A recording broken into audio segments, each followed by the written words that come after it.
বন্ধুরা, তোমরা সবাই কেমন আছো? আশা করি ভালো আছো। আমিও ভালো আছি। তোমাদের সাথে একটা নতুন ভিডিও শেয়ার করবো বলে চলে এলাম। আজকের ভিডিওটা হচ্ছে খুব সিক্রেট ব্যাপার, বুঝতেই পারছো, মানে একটা আনন্দের বিষয়, সেটা তোমাদের সাথে আজকে শেয়ার করবো। আজকে আমার হচ্ছে ম্যানেজার অ্যানিভার্সারি। আজকে হচ্ছে 5ই শ্রাবণ, আমাদের বিবাহ বার্ষিকী। আজ আমাদের 12টা বছর কাটিয়ে ফেললাম একসাথে আমরা দুজনে। কিন্তু দুঃখের বিষয়, আমার বর সামনে আসে না ক্যামেরা, তাই তোমাদেরকে আমি বরকে দেখতে পাচ্ছি না, তাই আমাকেই তোমরা দেখো। আর আমি কী কী গিফট পেলাম, আমার বর কী কী গিফট দিল, সেটা তোমাদের সাথে একটু শেয়ার করবো, তোমরা দেখতে থাকো। এই দেখো বন্ধুরা, আমার বর বিবাহ বার্ষিকীতে কী গিফট দিল আমাকে।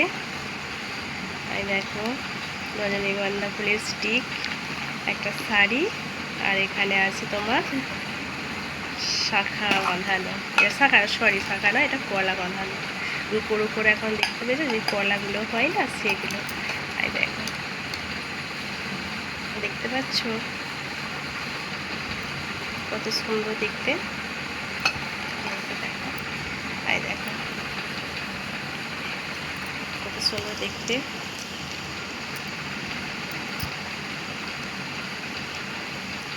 আর দেখো গোলাপের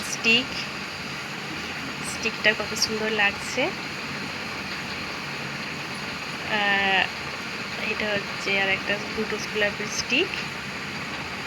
আর এইখানে তো দেখতে পেলে রেখে দাও। আর এইখানে তো দেখতেই পাচ্ছ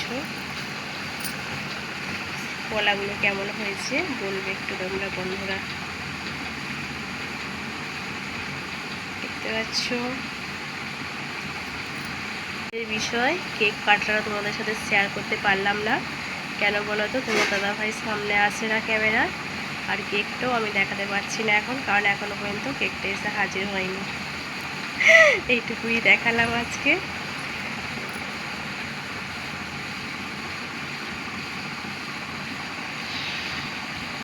আর শাড়িটা কলা বাঁধানো আর এই স্টিক কেমন হয়েছে বন্ধুরা, তোমরা একটু বলবে। হ্যাঁ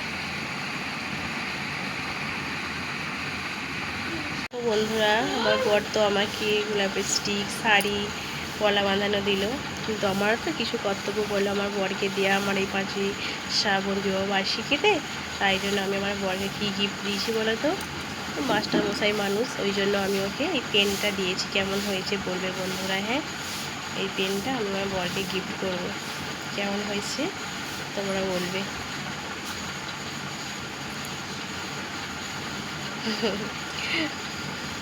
কারণ ওর হাতে এখন দিতে পারলাম না, সেই ভিডিও তোমাদেরকে দেখাতে পারছি না, কারণ তোমার দাদাভাই মোটেই ভিডিওস মানে ফোনের সামনে বা ক্যামেরার সামনে আসতে চায় না, তাই জন্য আমি দেখাতে পারলাম না।